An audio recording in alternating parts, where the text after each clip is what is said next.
If you put like Mel Brooks, Charles Busch, Rocky Horror, and Rock of Ages into Blender, I feel like that's our musical. We're all just like living. Applause and laughter are hard drugs, and we are all very addicted to it.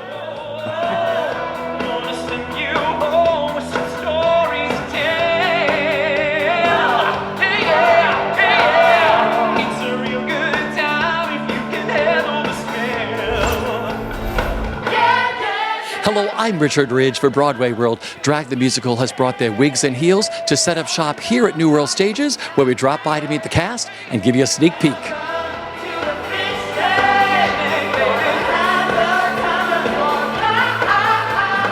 It's such a mix of people who are at the top of their field, but they're from all over the place. So I've got these incredible drag artists, I have these Broadway legends who I've grown up with doing shows, and a rock band, and to get them all to do the same show and tell the same story and pull all their talents together is a challenge, and it's such a fun room to be in.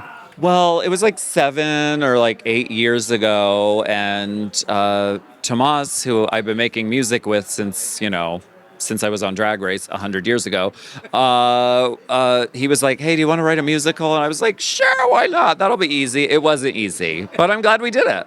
Now, I know audiences have fallen in love with this show already. 3 sold-out runs in LA. So talk about just the audience's reaction to the show and what that's meant to you. Well, the audience is like a huge part of it because, we're drag queens and we want people to laugh and scream and cry and react in every way.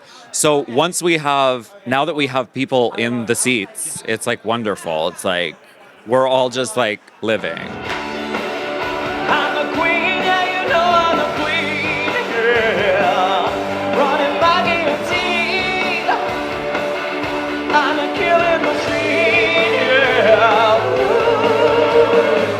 This planet is my empire. I'm gonna make the world bow down. 'Cause you know I'm the queen. Originally, I recorded the studio album like right at the tail end of the pandemic. Spencer Liff, who I've worked with a number of times, grew up as dancers here in the city and worked with him on falsettos, and he actually recommended me for this role. And so I flew to LA right after I wrapped Fire Island, recorded the songs, and I was like, this is really, I responded to the music first because they all could be like standalone singles on the radio. I mean, it's great, really fun music that I loved singing. And so they said, hey, we're going to do a production of it in LA. You want to come be a part of it? And so it just sort of snowballed, and it's like one of those things that I didn't have too many expectations around.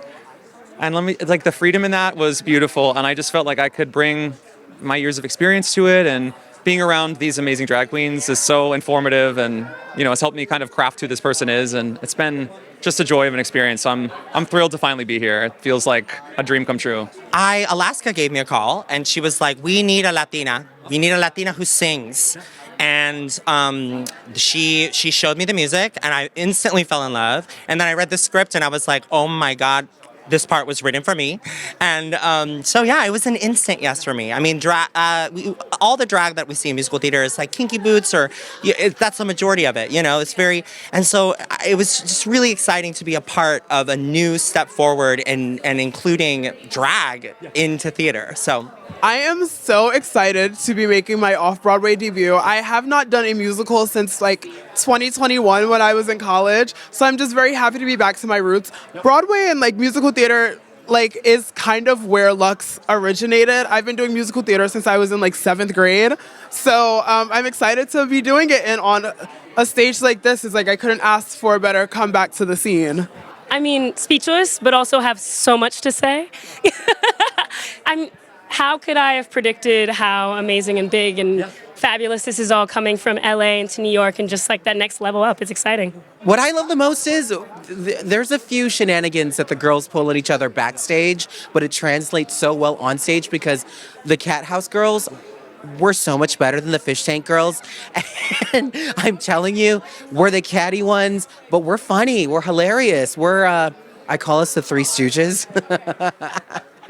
I'm so excited. We dreamed about this when we were out in LA doing the show. Now we're on our home turf over here in New York for me. So I'm very happy that I'm not traveling across country to do something I love. I get to live in my house and do the damn thing and be with my best friends. It's truly amazing. maybe because it's early, I'm getting verklempt already. You ask that question and I have to stop because, you know, you have to love this. You know, you have to love this craft, you know, and the problem is we do it for free. Don't tell the producers and everybody else. That's the problem. You know, we love what we do and we love to create, and to, you know, originate a role is something I've only done one other time, and first time in New York, on a New York stage. And, you know, that process is so wonderful and complicated and gut-wrenching and infuriating, you know, all of that. So to get to experience that is pretty cool. There are so many things going through my head right now, but the biggest thing is that I've loved all these queens from RuPaul's Drag Race and love it, and the chance to work with them in real life and just inhabit this world is just a dream come true. So yeah. And my husband was like, there's this part in this show for you that you might be right for. You need to audition for it. And the next thing I knew, my agent called, and I'm like, I will definitely audition for this. So that was that. How much fun is it being in the dressing room with all the girls as they're getting ready? Okay, I could spill the tea on this, but what's amazing is that there's no drama. There really is no drama. I've been in enough dressing rooms where there's so much more drama, and I can't talk about that here. But the fact that the queens really, what I love is that my half hour is only a half, like I gotta get ready in a half hour. They need to take about 2 hours or so.